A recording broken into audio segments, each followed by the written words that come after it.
I'm Jamie S. Rich. I've been working in comics for 20 years. Join me as we dig a little deeper into how comic books are made and get to know the people who make them. This is From the Gutters. Didn't you end up at Extreme at one point with Rob? Or? Well, yeah. What happened was, at first I was kind of, I guess, working for Valentino as his assistant, and he moved out of. They had like a studio arrangement, and he moved out for whatever reason. I don't remember now. But Rob asked me to stay, and he said that he needed.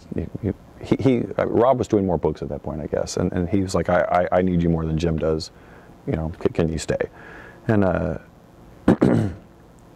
so I stayed at Extreme. Extreme grew and grew over the years, but then Extreme left Image Comics and became Awesome Entertainment, and so I kind of shot off with them and stayed there as long as that was going. Is there any particular projects from that period that you kind of wish would come back around? Because I don't believe a lot of that's in print currently, is it? No. No? Yeah, I mean, it's the book I enjoyed writing the most was a book called New Men, which was kind of Rob's X-Men analog. And I worked with a couple of cool artists, Jeff Matsuda and Todd Knock, and we had a lot of fun working on that because Rob pretty much let us do what we wanted to do. And I think we originally did something like 20 issues. And then an artist named Chris Sprouse and I rebooted it with issue 21. But at that point, when Chris and I started doing the New Men stuff, I was like, okay, I get what I want to do, and I understand how to do what I want to do. And so, like, the issues he and I did together, I'm like pretty proud of those. Yeah, Chris Sprouse is no slouch either.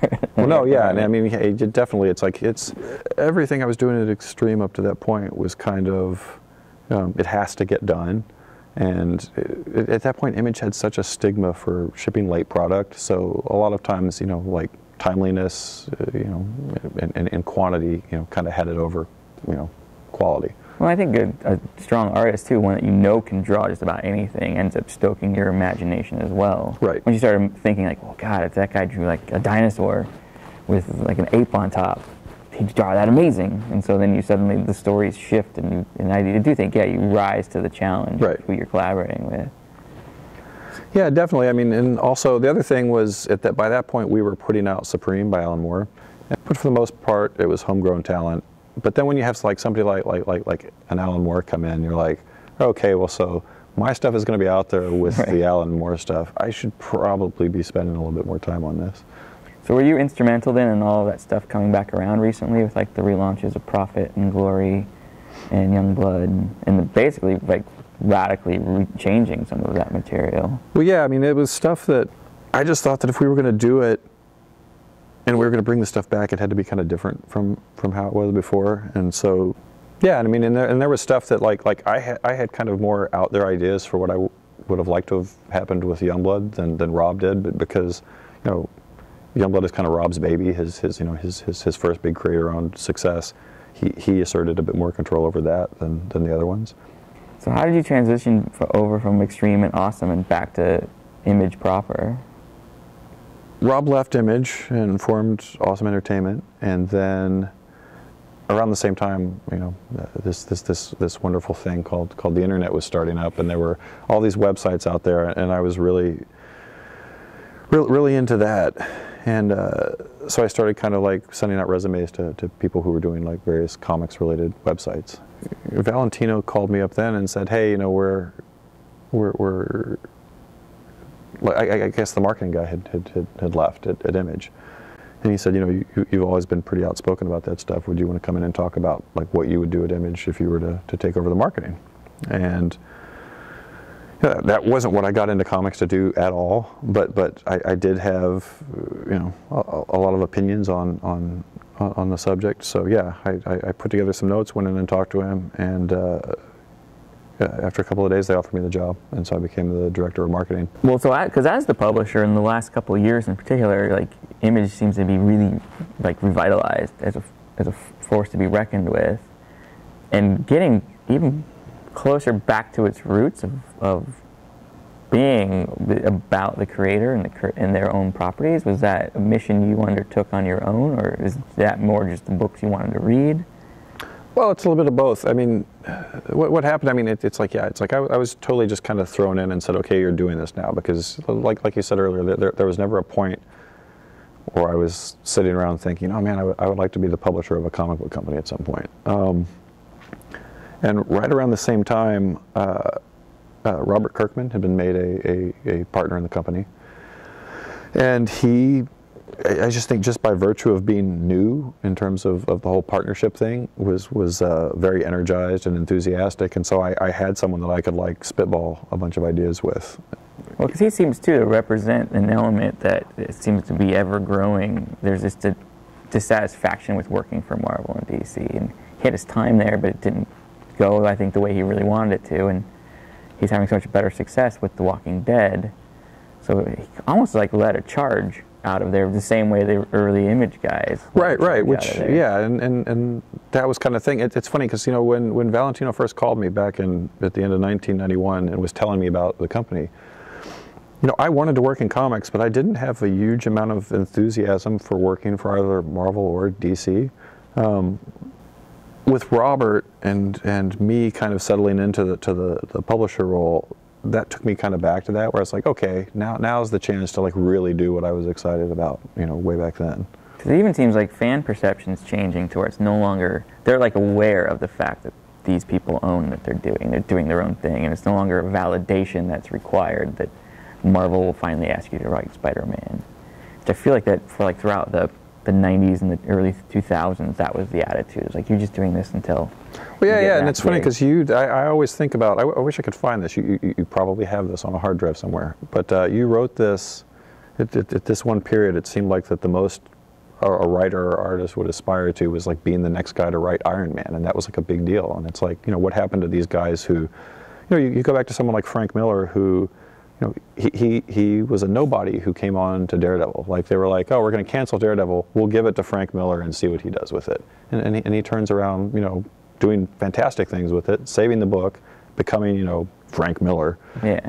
It's like, yeah, that's a much better career trajectory to go from being, oh, I'm doing this work for hire stuff and kind of learning my chops. Now that I know what I'm capable of, I'm going to do this awesome stuff that I own.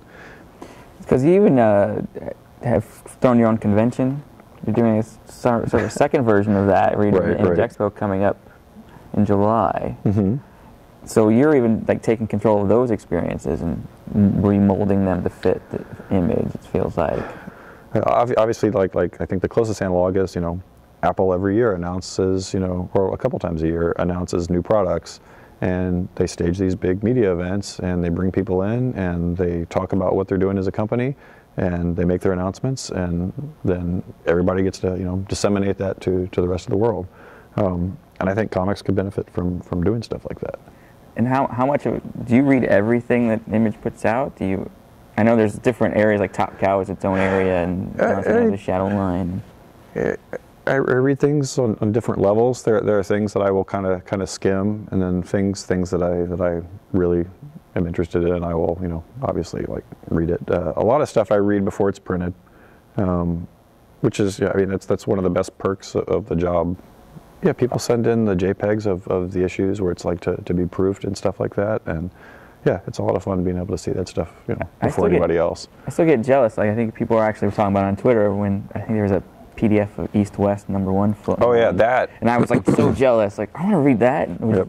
It's another, like Jonathan Hickman for me is like maybe the most interesting writer in comics right now. Oh yeah, he is fantastic. And he is. I mean, going back to you saying what are the criteria for the books we publish? You know, Jonathan.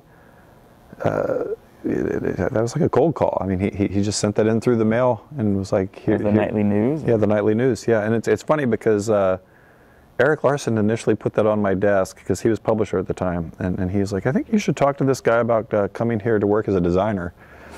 I flipped through this stuff and I was like, I don't think he's a designer. This is a book. And I took it home and read it. And I was like, man, that is like unlike anything else right now.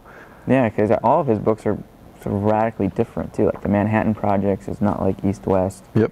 his Marvel books are insane. I don't even know how he gets them through. Right. Yeah. I mean, yeah, he's doing some of the best stuff over there, and yeah, it's funny too, because like when he was doing Fantastic Four, I had a bunch of questions about that, just because I love the Fantastic Four, and I had assumed that he was a longtime fan of the book, and he wasn't. He had never even read the book before accepting the gig. It's like they gave it to him, and he's like, okay, that's a challenge, I'll do it. Wow. And then he wound up doing, like one of the best runs on the book in recent times.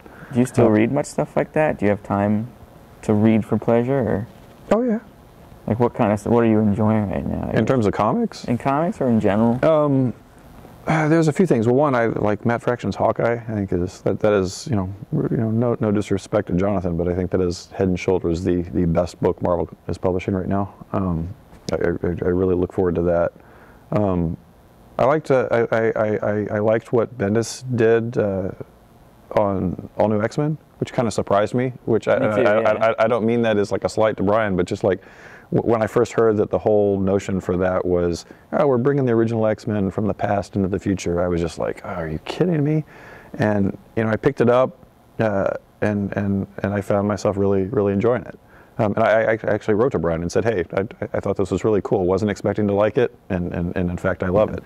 And for whatever reason, Brian is able to make those characters, come across the same way. Is there sort of now a fear you have to be chasing after this? Like the sunshine is on Image at the moment. Is there that you have to keep chasing that sun and keep doing something different, keep reinventing, or are you just sort of rolling with the flow? No, yeah. I mean, I think that's absolutely essential. I mean, it's like if you just become complacent and just keep doing the same things over and over again, the Eye of Sauron moves on. So. Yeah, it's something that I think about a lot, because you're only as good as like your last big thing. So it is a constant. The machine has to keep moving.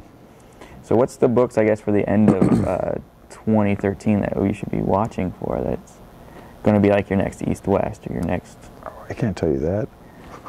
Before the end of 2013, Greg Rucka and Michael Lark are doing this book for us. A book for us called Lazarus.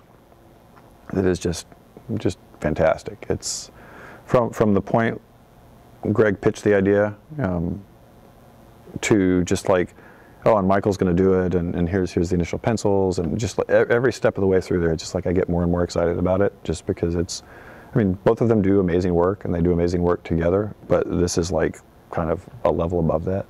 And then what's next, I guess, for you as a creator? Are you already planning your next project or anything you can talk about? I have a couple of ideas that I've been kind of kicking around for years, because that's kind of the way that I've found that I like to work, is to like think about things for a long time and then do it, as opposed to rushing to get it out there. Yeah, I mean the nature of writing Nowhere Men, where it's done during evenings and on weekends, does not leave a lot of time for doing something else. While I'm publisher, it's very, very unlikely that I will ever be doing more than one book a month. So in the last year, you've had to face a few controversies head on, partially involving Saga. There's the issue with Comixology dropping them for content, but there's even also the time where you were sort of frustrated with the level of orders on Saga. I guess, does that make your day more difficult, or is that all in the marketing, or at the end of the day, does that bolster? Or I don't necessarily know that makes the day more difficult. I mean, that's just that kind of stuff comes up all the time. Sometimes you hear about it, sometimes you don't. I think it's my reaction to it made it more difficult. I think the thing you're talking about is when we issued kind of a stern letter to retailers asking why they hadn't upped their orders on Saga number 7. And yeah, that was a case of we got in final orders on Saga number 7, and this is after the first 6 issues. Everyone sold out. I think we did something like 5 printings for the first one. Fantastic orders on the trade. Number 7 comes in, and you're like, okay, well, obviously everyone who has been missing out on this and having to get second printings or third printings, for sure they're going to show up and order correctly this time. And we were kind of disappointed with the orders, and it was just like, I wouldn't say angry was the word, but yeah, it was like frustrated, where it's just like, just what's going on here? Why, just why? Right. And to me, it's just like, if you order correctly, you don't have to have a second printing of something, because you're going to have the book on the shelf. And I've always felt that the best advertising for any comic is for it to actually be in the store on the rack. If it's not there, nobody's going to know about it. They're not going to be able to buy it. Yeah. The store loses, we lose, everybody loses. So how much of Image then at this point is experimentation and figuring out how much this will work, and how much is a sort of conscious, we're going this direction, we're going to change these things?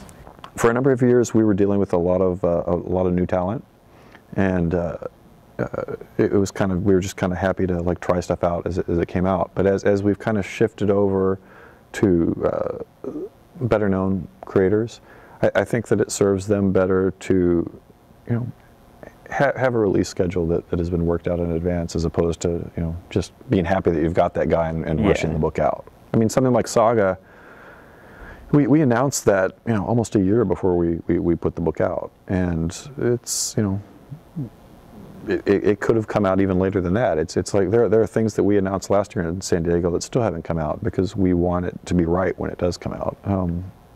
Yeah, I mean, there's a lot of little different pieces of things that are part of like an overall strategy, and then there are things that are happy accidents. Well, I appreciate you coming out and talking with us today. I know you've got a cold. I know you're off to England tomorrow, so you squeezed us in.